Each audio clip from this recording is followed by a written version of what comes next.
The Silent House in Texas. Margaret Wilson was 76 years old and lived alone in a small house in Texas, USA. The house was quiet, too quiet. The kind of silence that grows heavier with age. Her husband had passed away years ago, and her only son had moved to California after getting married. Every morning, Margaret made coffee for 1 cup. Every evening, she watched the sunset alone from her porch. Her son used to call once a week. Then once a month. Now, only short text messages. Ein Busse, Mom. Talk later. Margaret never complained. She always replied with a smiley face, even when her heart felt empty. One afternoon, her neighbor's teenage daughter helped her install a messaging app on her phone. "Now you can chat easily, Grandma Margaret," the girl said. Margaret nodded, though she barely understood it. That night, she typed slowly with shaking fingers. Hello, Dirson. I cooked your favorite soup today. The message showed seen. No reply. She waited. Minutes passed. Then hours. Before going to bed, a message appeared, from an unknown number. "Hi, is this Margaret?" She felt confused. "Yes, who is this?" She typed back. "My name is Daniel. I think your number saved in my phone by mistake. But, you sound like my grandmother." Margaret smiled for the first time that day. "I am a grandmother," she replied.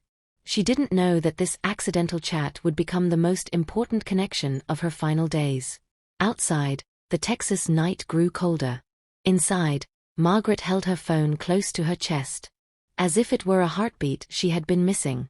Messages that felt like family. The next morning, Margaret woke up earlier than usual. Her phone was still in her hand. She slowly typed a message to the unknown number. "Good morning, Daniel. I hope I didn't disturb you last night." The reply came faster than she expected. "Not at all, Margaret. I actually slept smiling." She paused for a moment, surprised by her own emotions. Daniel explained that he was a college student living in New York. His grandmother had passed away 2 years ago, and ever since then, he missed talking to someone older, someone who listened. Margaret read his message twice. "You can call me Grandma if you want," she typed, half joking. Daniel replied with a heart emoji. "I would like that, Grandma." That single word warmed her heart more than anything her son had said in years. They began chatting every day. Daniel asked her simple things. "How was your day? Did you eat well? Did you take your medicine?" No one had asked her these questions in a long time. Margaret told him stories about her childhood in Ohio, her marriage, and how she moved to Texas with her husband. She shared pictures of her small garden and the old rocking chair on her porch. Daniel shared his struggles. College pressure, loneliness, and fear of failing in life. "You remind me of my grandmother," he wrote one evening. "She used to tell me everything would be okay." Margaret's eyes filled with tears. That same night, she messaged her son again. "I miss you. Can we talk this weekend?" The message showed delivered. No reply. Margaret stared at the screen, then slowly locked the phone. A deep sigh escaped her lips. Minutes later, a new message appeared. "Good night, Grandma. Thank you for listening today." She smiled softly. Maybe blood wasn't the only thing that made family. Maybe sometimes family was simply the one who stayed. The sun who slowly disappeared. Days turned into weeks, and Margaret's life began to follow a new routine. Every morning started with a message from Daniel, and every night ended with her replying to him. Those short chats became the most important part of her day. Meanwhile, her son, Michael, felt more distant than ever. Margaret tried calling him one Sunday afternoon.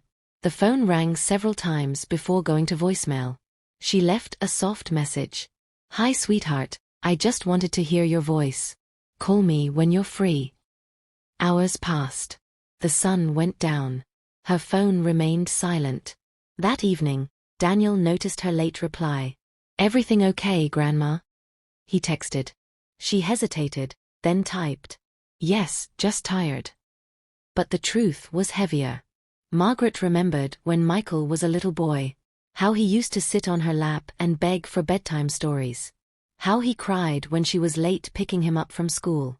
Now, he barely had time for a message. One night, Margaret scrolled through old photos on her phone. Birthday candles. Graduation day. A family dinner that felt like a lifetime ago. She whispered to herself, "Where did I go wrong?" The next day, she tried again. "Michael, I haven't been feeling well lately." The message showed seen. No response. Her hands trembled as she put the phone down. Moments later, Daniel's name appeared on the screen. "Grandma, I was thinking about you today. Did you eat lunch?" Tears rolled down her cheeks. She typed back, "Yes, dear. Thank you for asking." Margaret began to realize something painful. The person who shared her blood had forgotten her, while a stranger, hundreds of miles away, remembered her every day. And with that realization, her heart grew both warmer and more broken at the same time. When help comes from a stranger, words. One cold evening, Margaret felt a sharp pain in her chest. She sat down slowly on the couch, pressing her hand against her heart. Her breathing became heavy. She reached for her phone. The first name she saw was her son's. She dialed Michael's number. The call went to voicemail. Her hands shook as she tried again. Still no answer. Margaret closed her eyes for a moment and whispered, "Please, just once." Then her phone buzzed. A message from Daniel. "Grandma, you didn't reply earlier. Are you okay?" Her fingers trembled as she typed, "I feel a little unwell today." The reply came instantly. "Where are you? Are you alone?" Margaret told him her address in Texas, embarrassed and scared at the same time. Daniel didn't hesitate. "I'm calling emergency services right now. Stay with me." Within minutes, sirens filled the quiet street. Paramedics rushed her to the hospital. Later that night, Margaret lay in a hospital bed, weak but alive. A nurse smiled and said, "You're lucky someone acted so fast." Margaret nodded silently, her eyes wet. She checked her phone. No missed calls. No messages from her son. But dozens from Daniel. "Are you okay now? Please update me." She typed slowly, "I'm safe. Thank you, my child."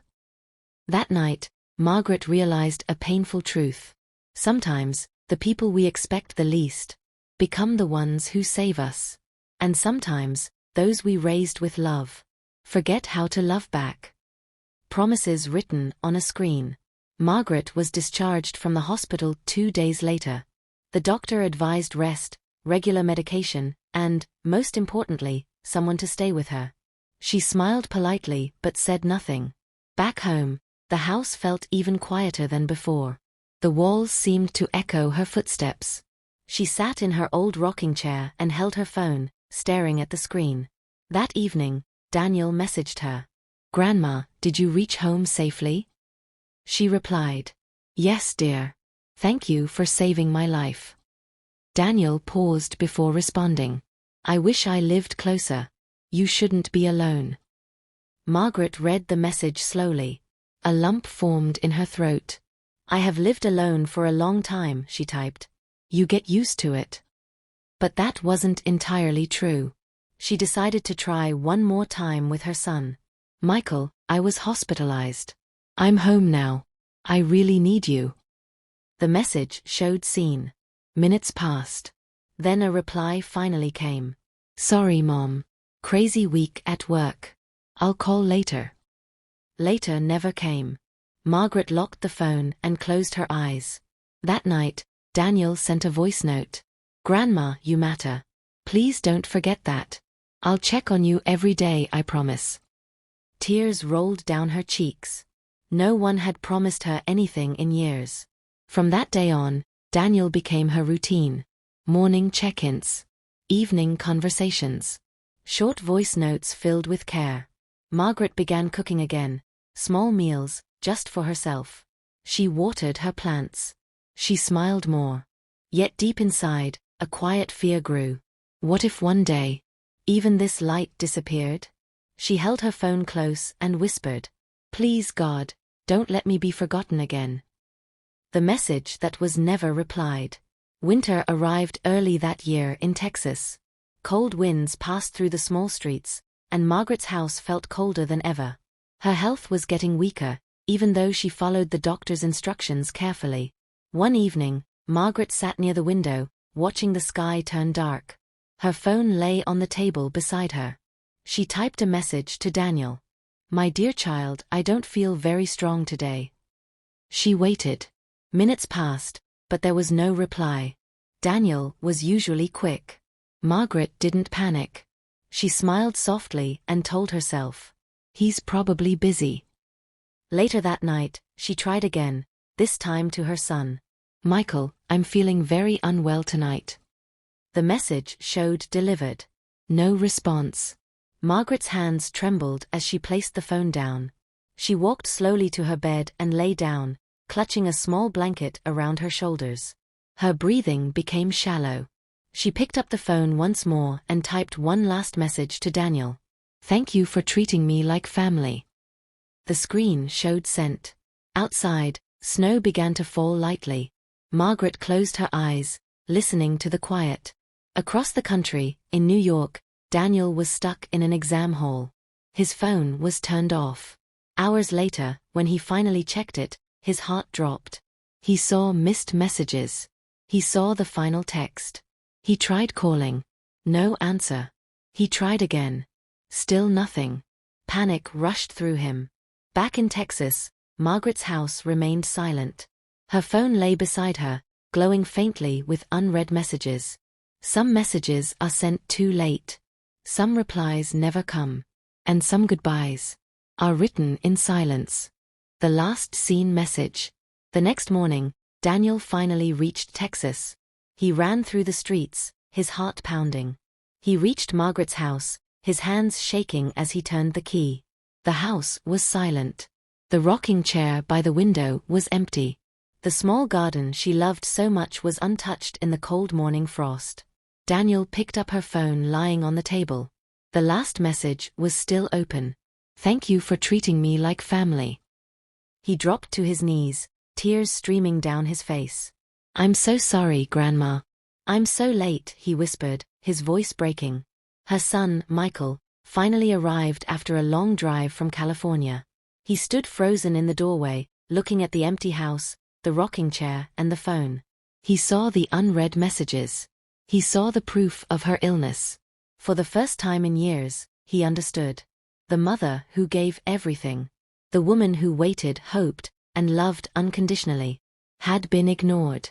He fell to the floor beside Daniel, crying silently. Regret filled every corner of the room. Margaret had left quietly, just as she had lived most of her life. But in the heart of that small house, she left a message far more powerful than any words could carry. Love is about presence. Love is about care. Never wait to show it. Daniel held her phone tightly. Michael stared at the chair where she used to sit. Outside, the Texas wind blew gently. Inside, the house finally seemed empty, but Margaret's love lingered, like the warmth of a mother's hug. Some connections come too late. Some words are never replied to. But her story, her love, would never be forgotten. The end.